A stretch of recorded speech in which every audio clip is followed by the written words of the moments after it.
welcome to this session. We have Emma Holbrook, who's the director of the film Making the Cut, about the Brewhouse Theatre in Taunton, which we'll be watching to kick off.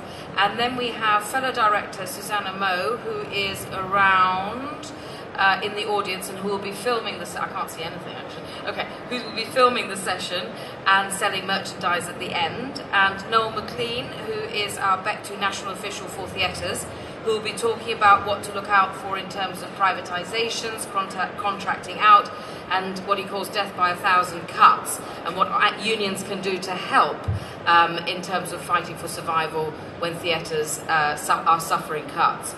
And then we have David Byrne, the executive and artistic director of the new Diorama Theatre in London, who is deploying a great deal of ingenuity and ducking and diving in his particular attempt to survive with his theatre.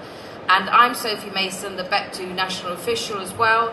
I also have another hat. I run offwestend.com, which is a website that attempts to support and promote independent theatres in London. And probably with both hats on, I was in Manchester yesterday marching under the BECTU banner against the cuts and against austerity around the Tory party conference. Well, circling the circle of steel around the conference, which is certainly one way of combating the cuts. But let's kick off with the film Making the Cut, about the Brewhouse Theatre Taunton.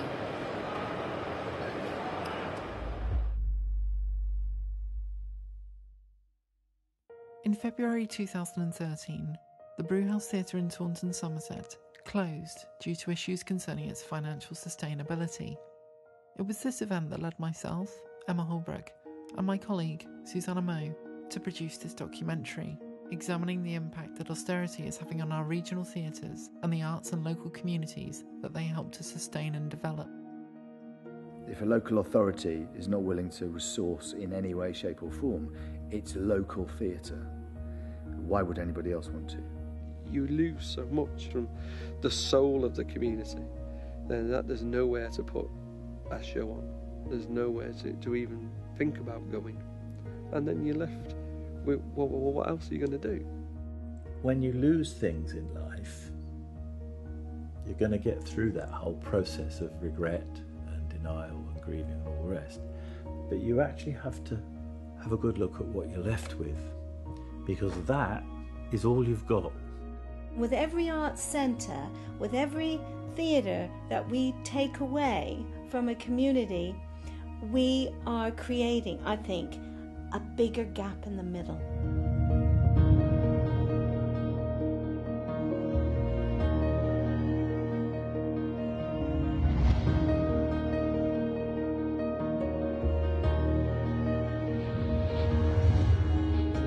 Hardly been any issue that can't be examined by the theatre. So I would say the theatre in this country is particularly important because it is a medium of historical and social examination. We need to get back to the real root of why the arts are there. They are part of life. They're a fundamental part of life. What you've done is you've shut down a community's expectations. You've shut down a community's aspirations. Good afternoon, everyone. So I'm Emma Holbrook. I'm the co-director of Making the Cut, along with Susanna Moe, who's over there.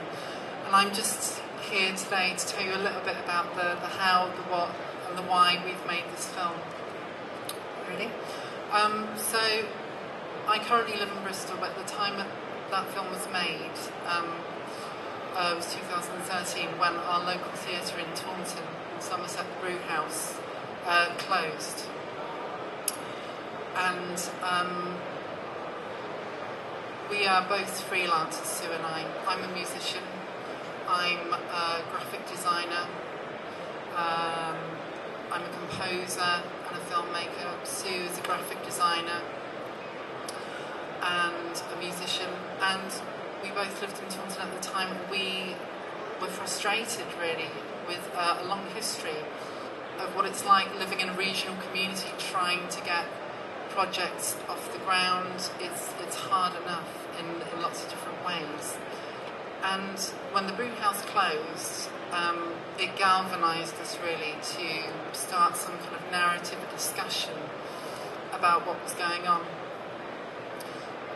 Like I said, we both have seen a lot of this kind of thing going on with in Taunton. There have been music venues that have come and gone. I know there's a lot of things going on nationally with the sustainability of music venues now. I play in music venues about 4 or 5 times a week, so I'm constantly aware of the pressures they're under. And Sue herself trained at the Dartington College of Arts, which, as we all know, merged with Falmouth University in 2010. But it was a closure of sorts, so we were aware that there are lots of things happening with infrastructure in education, the commercial sector and the private sector. So that's why we wanted to tell our story, really. That's why we wanted to start a discussion. And we knew, of course, that there were things going on further afield. London has obviously experienced a lot of closures, but we were aware of what was going on in the southwest in particular. So how did we go about doing this? So Sue and I met at the candlelight vigil of the Brewhouse Theatre, which was in February 2013. And it was on the same day, incidentally, that I had my BECTU stage screen and radio journal, and I don't know if any of you remember it, but it said it's regional theatre in a state of crisis. And it was the same day, that same day I got that the Brewhouse actually closed. So I went down to the candlelight vigil, Sue was there, and we thought, we need to kind of start a discussion more about this. A lot of our friends were there as well. And we just started to see this is not just simply about a place going where just plays are put on. It goes so deeper. And I think with the experience of my family and friends, and maybe you feel the same as well, a lot of people still don't understand what the arts are there for and what they do. It's not just all about plays, obviously, it's about the workshops, the training. There are so many different avenues you can go down, and I think that's what Sue and I really wanted to highlight, because we've seen the regional arts from, a performer's perspective. I used to be a lighting technician about 7 years ago. So we've both seen the arts from so many different angles, and we've seen the benefits that can give to people in so many different ways. So that was why we started with this film. How did we do it? We started with borrowing equipment from friends and family on a budget, of micro budget, really. The whole film was £1,000, both Sue's and my money. So we scrimped and saved and just took our time making this. It took about 2 years to make, and it's a 40-minute film. And we started with our first interview at the former AD of the Brewhouse, Robert Miles, and that was where we really began to realise what the tone of the film was going to be. We could have taken it in lots of different directions. We didn't want it to be an investigation of why that particular theatre closed. We wanted it to be broader brushstrokes, we soon found, because that could have got very political and a bit specific, where we wanted to keep this broad for a national appeal of the current situation. And then, with the more interviews we did, we gained more momentum. As you saw, Mark Thomas, we have Judith Mackerel from The Guardian, the dance critic, and Max Stafford Clark, and it was a real privilege to interview those people, and it gave the film lots of momentum in itself, and we were able to do lots of things once we got those names attached. But we wanted to, again, keep people in Somerset who'd been involved with that particular theatre in lots of different ways. So those people are in the film as well. So what did we want this film to achieve quickly? I know I'm starting to go on a bit. We wanted this film to promote discussion, really, about the more social aspects of the film, the more unseen, the more unspoken elements of what happens, not just when a theatre is closed, but when an arts organisation is cut in some way or reduced. There are still effects that go down into the roots, that have knock-on effects that can last for years and years and years, and that's what was so worrying. The Brewhouse is now thankfully open. I know a lot of theatres, like we were just at the Theatres Trust stand, and it's good to see that Felix Doe Spa is off the danger list now. But it's about the more subtle elements, and that's what we really wanted to promote with this film. And Sue and I are now in the stages of rolling this film out to promote those discussions in local and national venues. So that's what we're all about. And I'm going to hand over now because I've been aware of it talking too long. Thank you. No. Oh, thank you. So I'm a full-time official with BECTU, and most of my work is in regional theatre, and most of that work now is becoming more and more to the fore in terms of cuts and austerity measures, and whether it be Arts Council or local authority funding. Not so much in the obvious way that when a theatre closes it does generate some headlines, but most of what I'm seeing and what I'm doing and what I'm dealing with wouldn't necessarily grab some headlines, but it really ought to, not only because of some of the measures that are being taken, but also the fact that I'm very clear that unless there's a change in the funding regime, there's a change of attitude towards theatre, then we will see more theatre closures.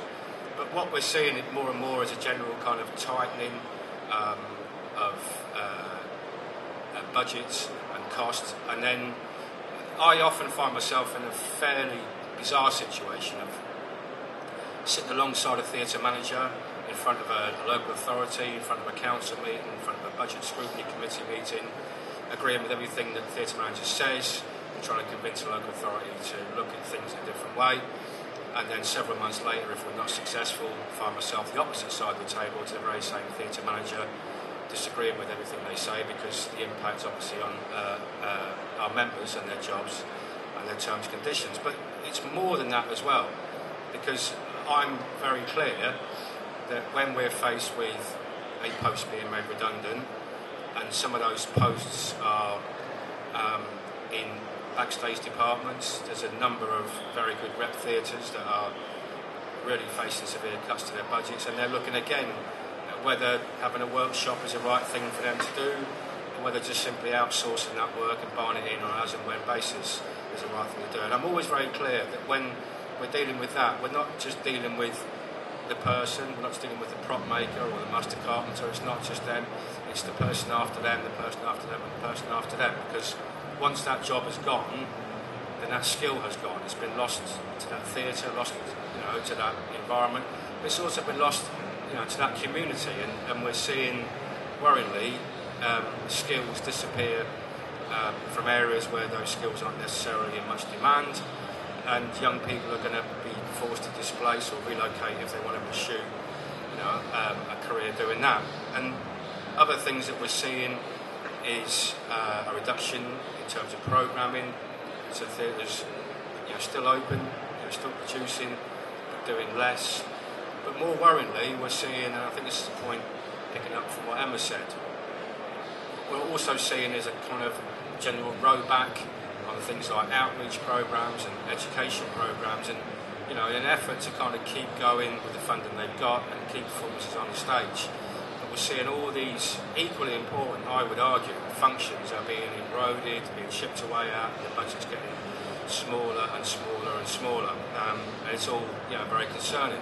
And the other thing I was going to mention was seeing just recently, last year or so, an increase in the use of theatres employing volunteers, or using volunteers rather than employing people, particularly front of house. And I completely understand that there's always been a place for volunteers, some theatres have always had volunteers, but it's worrying when you see another route into the theatre being taken away, because necessarily young people coming into the industry look at, particularly front of house, they see that as a route into the industry. It may support them financially while they find their way in.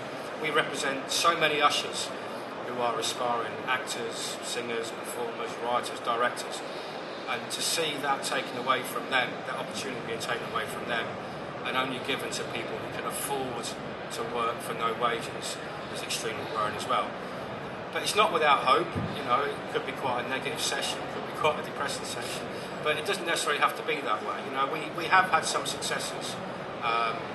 Newcastle City Council some time ago were consulting on pretty much withdrawing all their arts funding. We managed to convince them to put some money into a pot. Not direct funding, they put it into a pot, match funding, and it would be awarded on the basis of discretionary and people make bids, etc. But we have made some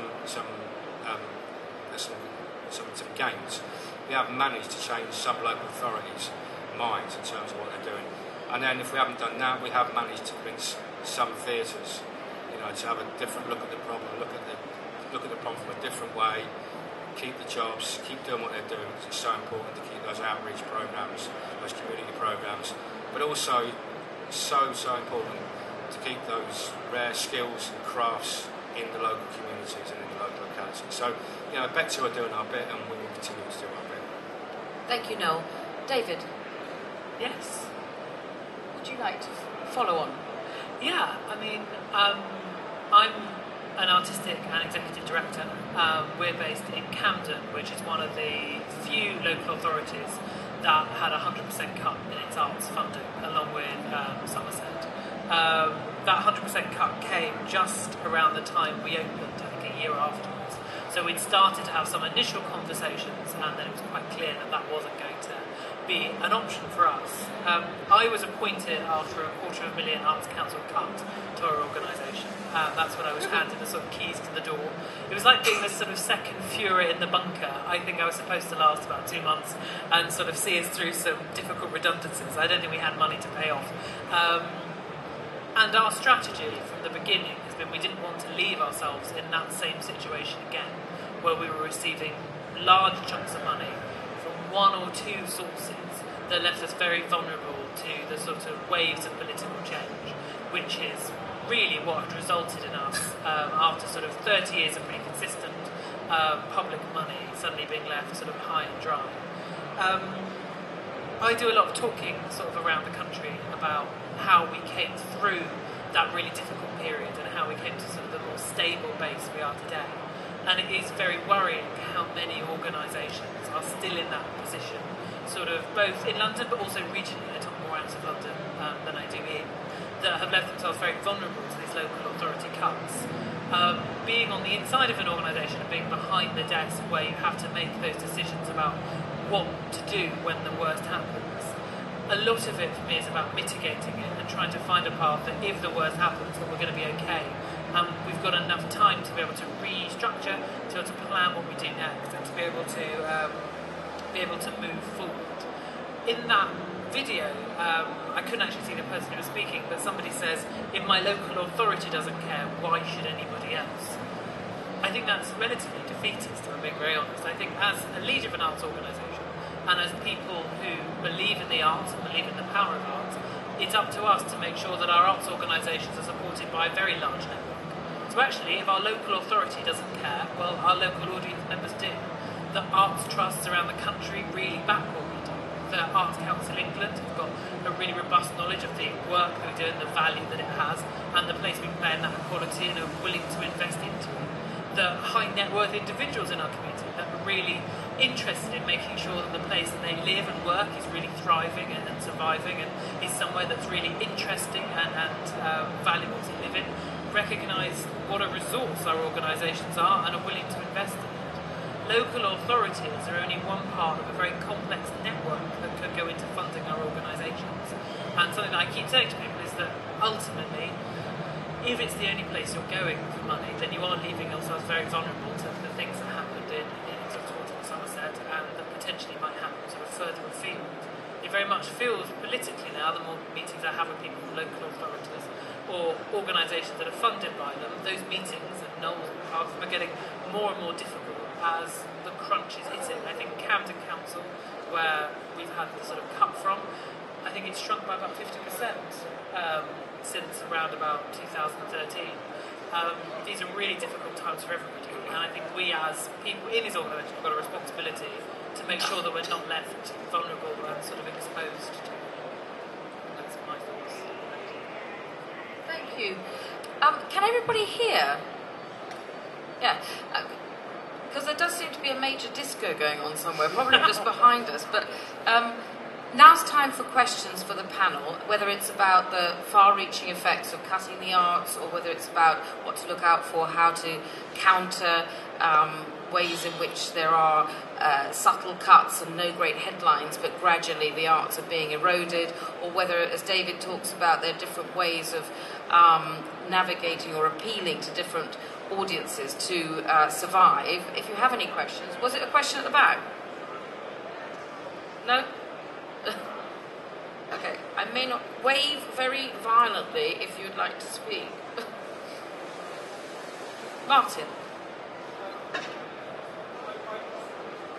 You need, yes. Hi, I was a contributor because Emma interviewed me when I worked in the theatre in Torquay in 2013. It was a long time ago now. One of the things that I was going to ask the panel in particular was the fact that could not we change our look and try to go like for lottery funding and and the Arts Council actually try and get them to move to put their money into regional theatre, without putting the strings that they put on over what product you can put on and things like that, which makes it very hard to still get an audience. So I wonder what your thoughts about that. Would anyone like to come back on that? I mean, I know that grants of the arts money, which is the lottery money that they're putting in, I know they're trying to divert more away from London. I don't know the exact ratios, but I think they're upping the region investment by 5% away from London. Although I think the London regional debate is sort of trying to set us against each other, right? Rather than sort of arguing there should be more money across the board. I agree that a lot of the portfolio money comes with a lot of strings attached. We were in conversations about becoming a portfolio organisation in the last funding round. We decided we wanted to go down the lottery route. Because actually for us it meant that we were more nimble, slightly more streetwise. We could change our mind about what we were doing, and there was no buy-in. There's quite a lot of buy-in when you're one of those core funded organisations. We're very, very small, and I think it would have taken more of our time to be part of that larger conversation that those regularly funded organisations need than to be part of the sort of lottery funding organisations where you can be more flexible and the level of reporting is more deft. But I think it literally is a lottery getting lottery. I think there needs to be a change on the Arts Council side, which means that they can be more strategic about where they give it, and they can make sure their investment is going into something that's going to have a long-term effect. I think there needs to be something between that 3-year agreement with all the strings attached and with all the work attached, and the very unpredictable 6-week turnaround application of under 15,000, and then the 12-week, I think it's up to 100,000. It'd be great to see yearly investment. You can put all the work in. There's still that nimbleness for small organisations, but there isn't quite the buy-in that otherwise would be required. Does anyone have any experiences of their own in a particular theatre or in a particular area where there's been some kind of campaign or just horror at the closure of a theatre?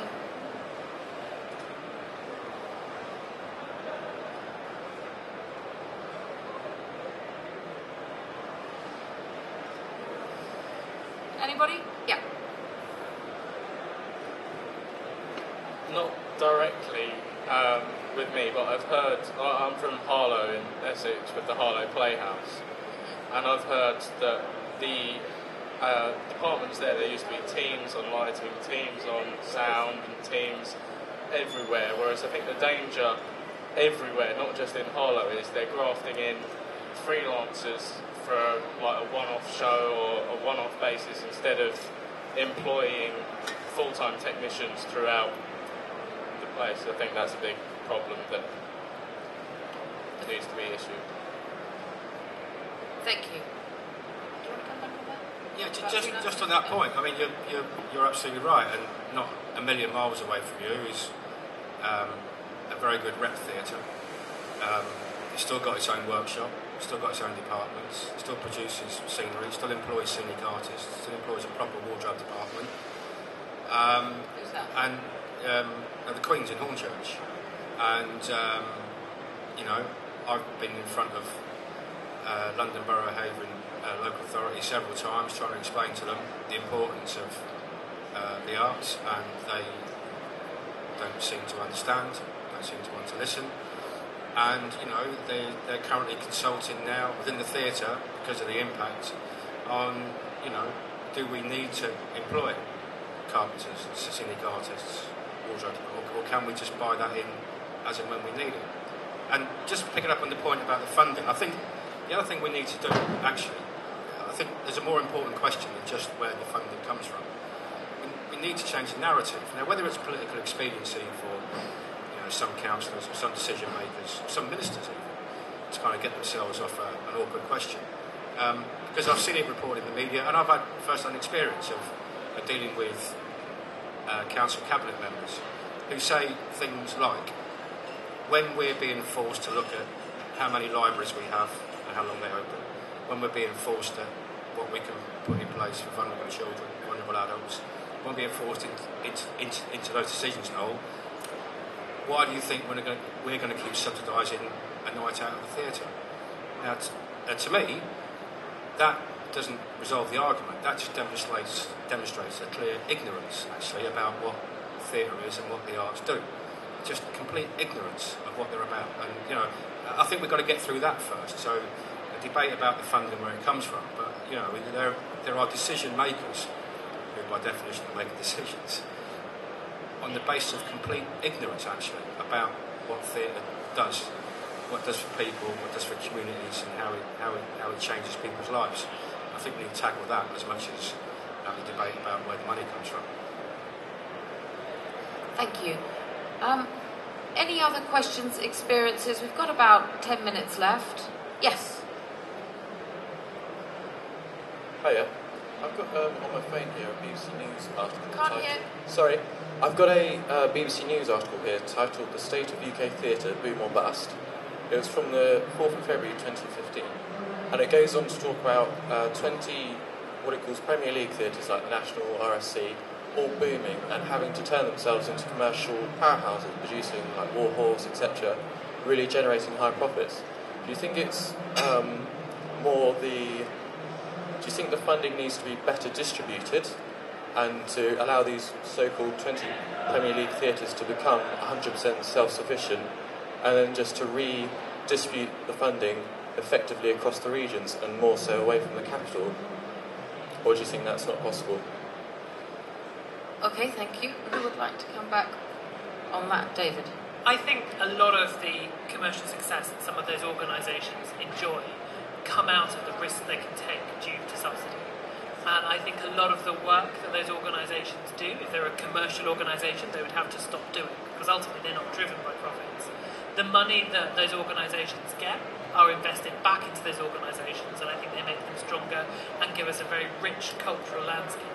A lot of those organisations are in London, although those organisations do tour and they do impact people far beyond their sort of home building and their sort of registered address.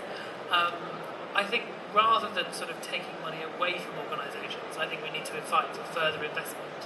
I think you can use those organisations as really great case studies of where subsidy actually rejuvenates areas, means that there are surpluses that can be driven back into those communities and really fight for more, rather than turning against each other as a sector and say, well, you're getting quite a lot of money and you've got a slight surplus, why don't you take that away and give it to me? I think we need to be using those to really drive our argument forward. They're really prime examples of both nationally and internationally where investment has really benefited culturally the whole of our sort of society. So yeah. Do you want to come back on that at all? No? Does anybody else want to come back on that? I mean, it's a huge issue, so I'm sure there are different opinions. What I think could be said against it is I think during my working life we've lost really a sector of our arts community over here, which is the sort of commercially adventurous West End theatre. I think a lot of the sort of subsidised houses are now working with those commercial producers to create work in a sort of safe, subsidised sector. The National aren't really an example of this because they're doing it themselves, it's a different model.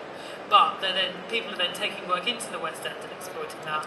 And I think where we used to have a sort of subsidised sector and then a commercial sector, I think the two are bleeding together. And I think it means we're getting less, fewer new plays.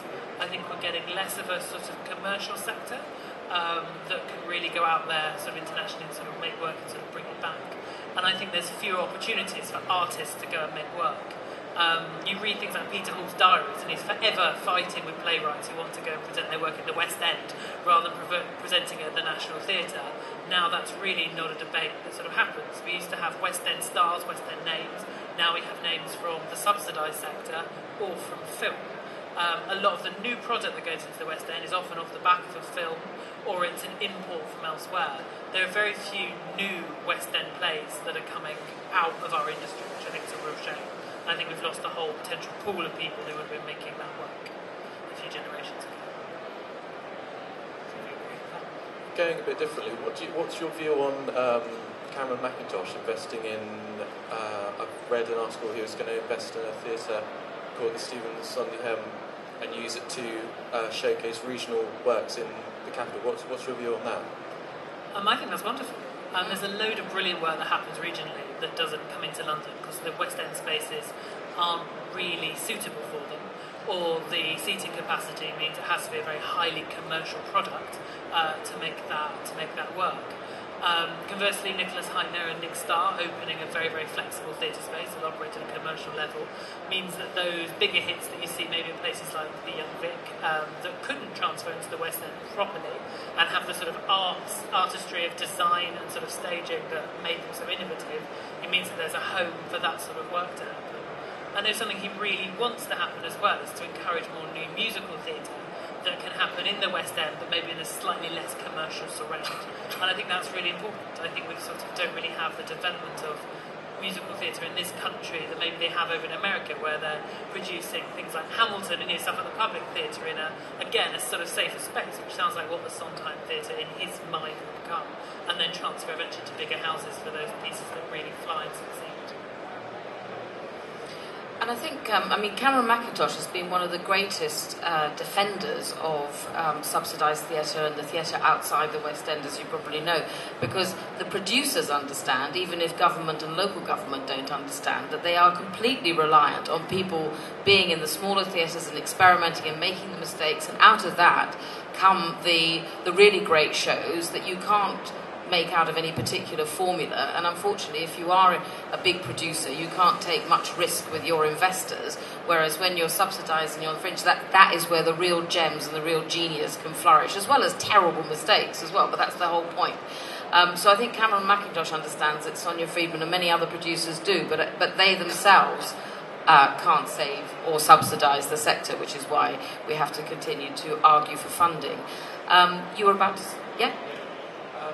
I think part of the issue is that no one, not the government, not anyone really understands why the arts work and why people want to go to the theatre and why we make theatre and why we enjoy theatre. But that's beside the point. My question is, do you think that things like National Theatre Live and simulcast productions in cinemas are kind of killing off touring theatre? They're doing what, sorry? Are they kind of... Undercutting? I think, I see a lot of National Theatre Live. Well, I did when I was living in Somerset. I watched a lot of National Theatre Live at the local Odeon. I thought it was great. It provided visibility for a different standard, a different kind of theatre that people in Somerset, some people in Somerset have never left the county. In lots of different regions as well, for lots of different reasons. So it's a great tool, I think, in the cultural ecology. I think it's good to have it there, but it's not a replacement. And that's my particular view, really. I think you have to have something to aspire to, and that's why, places like London are obviously the powerhouse of really, but everyone wants to kind of move away and kind of get involved in the city's artistic scene. But you need the regional theatres because they're a place where you can experiment and try things out and have something to aspire to locally. The brew house, when I was growing up, it was a place you were like, oh, you're performing at the brew house. Wow, that was the first level to get onto. And that's what's so sad if, this kind of goes on, that not that many have closed, yes, but if it keeps going on, those platforms are going to be taken away. So, yes, I love National Theatre Live, but it's just part of, like I said, the local artistic scene. I'm slightly more nervous about it. I think it was in Spider-Man, with great power comes great responsibility. And I think it's a great thing, and you don't want to get in the way of progress, and the quality is incredibly high. I went to see Disappearing Number at the Complicité in the West End a few years ago, and then went to see the NT Live version of it to see how they did it and how they captured it, and it was incredibly well done. They take an incredibly strong artistic line on how they filmed it, because so much was happening simultaneously that you couldn't really capture all of it, and they clearly stuck to certain narrative and certain image-led things, and they clearly had a very deft way of filming that. But I was up in Newcastle this Christmas, and the cinema was showing Treasure Island from the National Theatre, and they were showing it quite a few times over that Christmas period. And it did make me think, well, if I had, a young family and I was looking for a sort of theatre trip at Christmas, I could take them to go and see NT Live, or I could take them to our local theatre. But going to see Treasure Island was much cheaper, and I would be less worried about their behaviour, and it's cheaper to buy sweets and things to take in with us. And I do think, I wonder if it's such a good idea to be clearly cannibalising a market like that. I totally find about taking Coriolanus out to parts of the country that maybe don't have a theatre that's making that sort of work, or taking it to parts of the country where there's no art provision at all. But showing Christmas shows in big major towns where those local theatres are relying on that, often to fund the rest of their year, I think is quite irresponsible. And I think we need to make sure that it isn't cannibalising that vital box office all around the country at those pivotal times of the year. Good point. Over there? Oh gosh, we've only got 2 minutes left. Quickly, just coming back on what you just said there about the NT Live budgets, but is that not down to the regional venues not knowing their audience and selecting the right shows to broadcast or not? I think potentially. I mean, the cinemas were showing NT Live rather than the theatres themselves. I think, though, you could be putting on your own version of Treasure Island, and it would still be cheaper to go to the cinema and watch it with your family than it would be going to a local theatre. And I think with times being very hard, it's pushing people into making decisions that previously they haven't had to make. I just think it's a risky policy from a very big organisation that they could damage box office at certain times of the year where otherwise theatres have been reliant on it. Funnily enough, it has actually been a lifeline for the local cinemas, who are doing very well on the fact of live relays. Yeah. Well, at the front? Oh. Sorry, do you want to finish? Yeah. Go on. Instead of National Theatre Live, shouldn't the National Theatre go back to one of its points that it was set up for and tour its shows instead of easily putting them out in the cinema? They do extensively tour their work. I think they're touring more work now than they ever have before. It tends to be the bigger shows, doesn't it? I mean, you guys might know, but it tends to be the One-Man to Governors, Curious Incident, Warhorse obviously is toured extensively. Every time I go to the Lowry, Warhorse seems to be on. I think it might be on there permanently. But I know that they do take quite a lot of those bigger hit productions out still. Okay, Martin, and then if anyone wants to speak, you have to say now. Martin.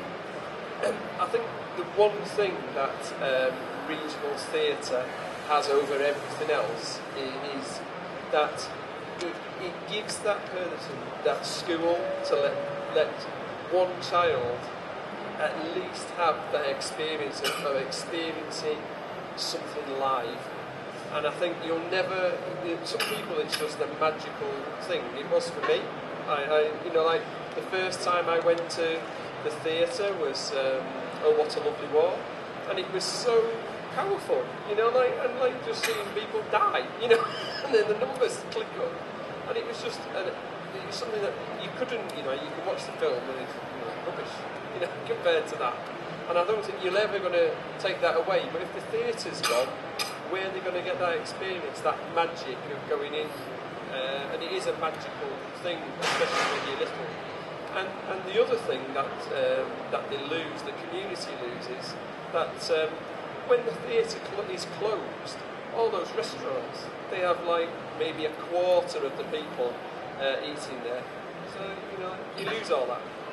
Sorry, making gestures. Thank you very much to everybody. Please remain part of this debate. If you're not a member of BECTU, join BECTU or join whatever union applies to you, because these are the kind of discussions that happen all the time and we can act upon them. So rather than just resolving them for ourselves, we can then take action and defend local communities and just the whole principle of supporting the arts and supporting jobs for people who are starting out in the arts. So thank you very much to everybody. And should I say the film is available outside? Yeah, you can buy a copy of it outside. Yeah, thank you very much.